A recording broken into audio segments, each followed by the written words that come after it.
నమస్తే, welcome to ఆధ్యా TV. నేను బాలు. మనతో పాటుగా ఉన్నారు సీనియర్ జర్నలిస్ట్, రాజకీయ విశ్లేషకులు ఇమ్మంది రామారావు గారు. వారితో మాట్లాడదాం. సార్ నమస్తే. నమస్తే సార్, ఒకసారి మనం వెనకటి రోజులకు వెళ్ళినట్టయితే, వెనకటి తారాలను తీసుకున్నట్లయితే, రేలంగి గారి విషయం తీసుకున్నట్లయితే, వారు ఒక ప్రొడ్యూసర్ ఎవరైనా వచ్చింటే వాళ్ళతో ఒక మాట చెప్పేవాళ్ళట. ఒకవేళ హీరో రామారావు అయితే రామారావు గారితో, లేకపోతే నాగేశ్వరరావు గారు అయితే నాగేశ్వరరావు గారు, వారి రెమ్యూనరేషన్కి ₹1 ఎక్స్ట్రా నాకు ఇవ్వండి అంటూ, అంటే ఒక విధంగా ఆ క్యాస్ట్ అండ్ క్రూ మొత్తంలో రేలంగి గారికే ఎక్కువ రెమ్యూనరేషన్ ఉంటుందని చెప్పేసి అప్పట్లో అనుకునేవాళ్ళు. మరి ₹1 ఎక్కువ తీసుకున్నాడంటే సమానంగా దరిదాపులుగా హీరోతో పాటు సమానంగా రెమ్యూనరేషన్ తీసుకున్న రేలంగి గారు, మరి వాళ్ళు ఒక నాగేశ్వరరావు గారు, ఒక రామారావు గారు లాగా వాళ్ళంత ఆస్తులు ఎందుకు కూడగట్టుకోలేకపోయారు? ఇక్కడ హాస్య నటుల్లో మొట్టమొదటిసారిగా ₹1,00,000 రెమ్యూనరేషన్ తీసుకున్నటువంటి ఆర్టిస్ట్ ఎవరైనా ఉన్నారంటే అది రేలంగి అండి. ఓకే. తంగప్ప కూడా కాదు, అంటే సిమిలర్ ఆర్టిస్టు తమిళ్లో తంగప్ప అని ఉండేవాడు.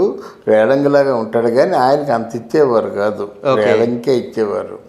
రేలంగిలో ఉన్న క్వాలిఫికేషన్ ఏంటంటే, ఇక్కడ సి పుల్లయ్య అని దర్శక బ్రహ్మ, ఆయన కాకినాడ నుంచి వచ్చాడనమాట. ఆయన సినిమాలంటే పెద్ద ప్యాషను, థియేటర్లన్నీ కూడా చాలా పెద్ద ప్యాషన్ అన్నమాట. అంటే ఆంధ్రాలో ఊరూరా తిరిగి థియేటర్ల నిర్మాణానికి కంకణం కట్టుకుందేమో సి పుల్లయ్య గారు అన్నమాట. ఆ సి పుల్లయ్యకి అత్యంత ఆత్మీయులు, స్నేహితులు రేలంగి గారు అన్నమాట. అంటే సి పుల్లయ్య గారి తాలూకు కోరికను అనుసరించి అంజలి గారిని కబురు చేసి తీసుకొచ్చింది రేలంగి గారే. ఇండస్ట్రీలో కాకినాడ నుంచి వచ్చిన వాళ్ళందరూ కూడా రేలంగి గారి వల్ల వచ్చేవారు అన్నమాట. ఇక్కడ చెప్పొచ్చేది ఏమిటంటే, రేలంగి గారికి సహాయం చేసే గుణం ఎక్కువగా ఉండేది, సహాయపడేవారు అన్నమాట.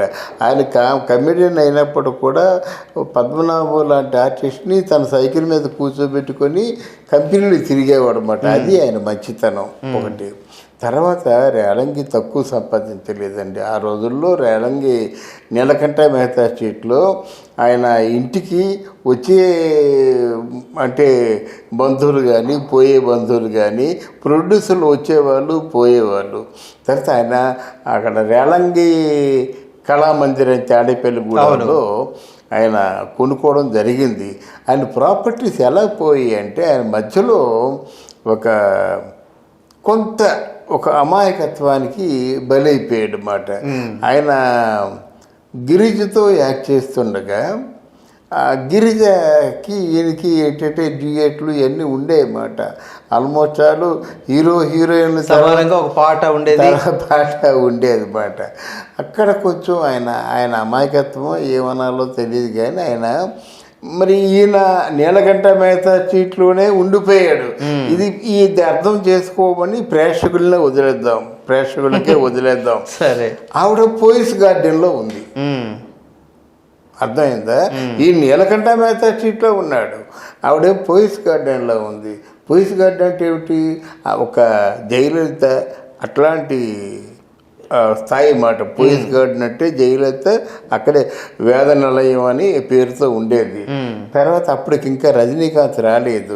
రజనీకాంత్ కంటే ముందు గిరిజ వచ్చిందన్నమాట. కానీ అనుకునేవారు రేలంగి గారు సంపాదించింది మొత్తం అంతా అక్కడ దోచిపెట్టేస్తున్నాడు అని అనుకునేవారు అన్నమాట. అనుకుంటే రేలంగి గారు విజయ గార్డెన్స్ కూడా కొన్నారు.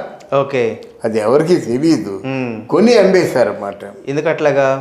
ఎందుకు అట్లాగంటే మరి కారణాలు ఏమో ఉంటాయి. ఎవరికో ప్రామిసులు చేస్తారు, ఎవరికో ఏదో ఆ టైంలో హెల్ప్ ఉంటుంది, అమ్మేశారన్నమాట ఆయన.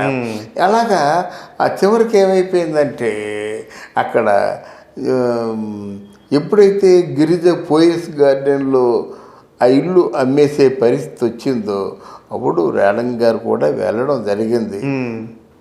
అది నెత్తురుడి సంపాదించిన డబ్బే, గుంట అమ్మొద్దు, నువ్వు అమ్మేసినట్టయితే మళ్ళీ నువ్వు మళ్ళీ చూడలేవు, ఇంత పెద్ద బిల్డింగ్ ఈ ఏరియాలో చూడలేవు. సన్యాసి రాజా అనేవాడిని లవ్ చేసింది, వాడు సినిమా డైరెక్టర్, వాడితో సినిమాలు తీయడం కోసం ఈ ఇల్లు అమ్మేసింది అన్నమాట. అది ఆ విధంగా అయింది. తర్వాత ఆయన్ని ఇంకా నువ్వెవడి నాకు నాకు నాకు నాకు చెప్పడానికి, నాకు తెలుసు ఏది మంచిదో ఏది చెడ్డదో చెప్పొద్దు, మా పచ్చని కాపురంలో నిప్పులు పోయొద్దని చెప్పి తోసి పారేసింది అన్నమాట. అదే మెడపట్టు గెట్టేసింది అంటారు. మెడపట్టు గెట్టకపోయినా అంత పని చేసింది అన్నమాట. సరే నీ కర్మ, నువ్వు అనుభవిస్తావు, నేను బ్రతుకున్నా బ్రతికి లేకపోయినా తప్పకుండా నువ్వు అనుభవిస్తావు. అంటే మీరు చెప్పిన దాని ప్రకారం అయితే సినిమా వాళ్ళకి లౌక్యం చాలా అవసరం అంటారు. కానీ అదే కమిటీని అల్లు రామలింగయ్య గారు కాస్త దాచిపెట్టుకున్నారు ఎంతో కొంత. అవును. కానీ మరో పక్కన తీసుకున్నట్లయితే రాజబాబు గారు ఆయనకి పెద్దగా ఏం దాచుకున్న ఇది లేదు. అవును. సో అంటే ఆయన చేతికి కూడా అసలు ఎముకుండేది కాదంటారు ఈ దానం చేయడం. దాంట్లో అల్లు రామలింగయ్య గారికి ఒక ఇట్లాంటి బ్యాడ్ ఎక్స్పీరియన్సెస్ లేవండి. ఓకే. ఆయనలో మంచి వేదాంతి ఉన్నాడు, జాగ్రత్త పరుడు, మంచి ఫిలాసఫర్. ఓకే. ఫిలాసఫర్ ఎంత ఫిలాసఫర్ అంటే అల్లు రామలింగయ్య గారి కొడుకు ఎలక్ట్రిక్ ఫోన్కి ఇలా ఇలా ఒంగుని మెట్రో ట్రైన్ వెళ్తుంది, ఎలక్ట్రిక్ ట్రైన్ వెళ్తుంది, ఇలా గొంగుంటే ఆ ఫోన్ తగిలి తనగా ఎగిరిపోయింది. అయ్యో. ఇలా కొడుకు శ్రీనివాస్ ఏదో పేరు, అంటే అరవింద్ కట్టే చిన్నాడు అనుకుంటా. ఓకే. చచ్చిపోయాడంటే అసలు ఆ ముఖంలో ఏవి కూడా చచ్చిపోయాడు. స్థితప్రజ్ఞత అది. తర్వాత ముత్యాల ముగ్గులు ఆ కోతి క్యారెక్టర్ చేయడు మాట. అదంటే ఏమనుకోవారండి ఆ మహానుభావుల్ని, వాళ్ళు ఏమనుకోవారండి, అది వేరు. ఇక్కడ అలా కాదు, అమాయకత్వం, మంచితనం, మన అనే ఫీలింగు. అందువల్ల మీరు చెప్పినటువంటి ప్రశ్నకి సమాధానం అన్నమాట. వచ్చిన డబ్బు ఎలా పోతుందంటే అంటారు కదా, కరిమింజిన వెలగపోండి అని అంటారు కదా. ఎలా పోయిందంటే ఏం చెప్తాము, మొత్తానికి ఆ వెలగపండులో ఆ వెలగంతా పోయింది, డొల్ల మిగిలిపోయింది అన్నమాట. ఆయన సంపాదించింది ఎంత సంపాదించాడండి. నాగేశ్వరరావుతో సమానంగా యాక్ట్ చేశాడు, రామారావుతో సమానంగా యాక్ట్ చేశాడు. ఆయన హీరో, పక్కింటి అమ్మాయి కానీ ఇవన్నీ ఉన్నట్టే, పిన్ని ఇట్లాంటి సినిమాల్లో దేవిక పక్కన, వీళ్ళందరి పక్కన, అంజలి పక్కన హీరోగా చేశాడు. అటువంటి రేలంగి ఏమైపోయాడంటే, ఎందుకు అడుగుతున్నానంటే ఒక్కొక్కసారి రేలంగి గారి డేట్స్ ప్రకారము ఈ హీరో డేట్స్ అడ్జస్ట్ చేసి సినిమాలు చేసేవాళ్ళట. అవును. ఎందుకంటే ఆయన డేట్స్ అంటే ఒక 4 చోట్ల ఒకేసారి ఉండేది, హీరో మాత్రం ఒకటే చోట ఉండేవాళ్ళు. కాబట్టి రేలంగి గారికి ఎక్కువ సినిమాలు ఉండేవి అని చెప్పేసి అనేవాళ్ళు. అవును, రేలంగి గారి సినిమాలు ఉండే. రేలంగి గారు కనీసం ఒక పోటీ ఇస్తే చాలండి, అయిపోయేది. తర్వాత లవ్ కోసం ఒక మంచి ఇంపార్టెంట్ ఘట్టం చెప్తాను మీకు. చెప్పండి. లవ్ కోసం సినిమా అయిపోయింది అంతాను. మన ఎవరు ఏ శంకర్ రెడ్డి అని ఆయన లలిత శివజ్యోతి బ్యానర్ తాలూకు అధినేత అన్నమాట. సినిమా డిస్ట్రిబ్యూటర్లు చూసి వచ్చేసారు అన్నమాట. ఇదేంటి బాబు, చావు బ్రతుకులతో ప్రాణాలు తెగించి సినిమా ఈ మొత్తం 8 సంవత్సరాలు తీశారు ఆ సినిమాని. ఓకే. ఏం మాట్లాడటం లేదంటే, ఏం మాట్లాడతామంటే సినిమా అంతా ఓవర్గా ఏడుపు ఏడుపు ఏడుపు, ఏం చేస్తామని అన్నారు. అదేంటంటే ఈ పిల్లల ముఖాలు ఎవరు తెలుస్తాయండి. రామారావు ఏడుస్తున్నాడు, అంజలి ఏడుస్తుంది, మేము ఏడవాలి కొనుక్కుంటే అని వెళ్ళిపోయారు. ఓకే. అంటే అక్కడ సమాధానం ఎవరు తెలివిగా సలహా, రామారావు గారు అనుకుంటాను, ఒక కామెడీ సాంగ్స్ ప్లాన్ చేయండి, ప్లాన్ చేసినట్టు బాగుంటుందని. కొసరాజు గారు వాళ్ళ బంధువులు, రామారావు గారు బంధువులు, కథను బట్టి 2 పాటలు మీరు రాయండి అని ఘనశర్మ సార్ చెప్పి రికార్డింగ్ చేయమన్నారు అన్నమాట. అది అయినట్టయితే ఆ పాటలు రికార్డింగ్ ఒళ్ళనూరి మామని పిల్లని, తర్వాత ఏమో వెయ్యర దెబ్బ ఈ 2 పాటలును. ఈ కేవలం అప్పటికి వీళ్ళిద్దరికి మంచి అండర్స్టాండింగ్ ఉండేది, ఎవరికి రేలంగికి గిరిజకి. అప్పుడు పడుకుందాన్ని ఎత్తుకుపోయారు అన్నమాట. ఎత్తుకుపోయి ఆ సినిమా ఆ పాటలు 2 వాళ్ళ మీద చిత్రీకరించారన్నమాట. చిత్రీకరించడం కూడా 2 గంటలు, మొత్తం 2 పాటలు కలిసి 4 గంటల్లో తీశారు అవి. వాటి పెద్ద లెంతింగ్ షాట్స్ తీసేశారన్నమాట. అవి పెట్టితే ఓహో అన్నారన్నమాట. అయితే నిజానికి అన్నిటికంటే కొంచెం నెగ్లెక్టెడ్ పాటలు ఏమైనా ఉంటే నెగ్లెక్ట్ చేసే పాటలు, మరి ఆ లవకుశల తాలూకు పద్యాలు పాటలు వెళ్ళిపోయి వేరే విహారం చేసి అది వేరే విషయం అన్నమాట.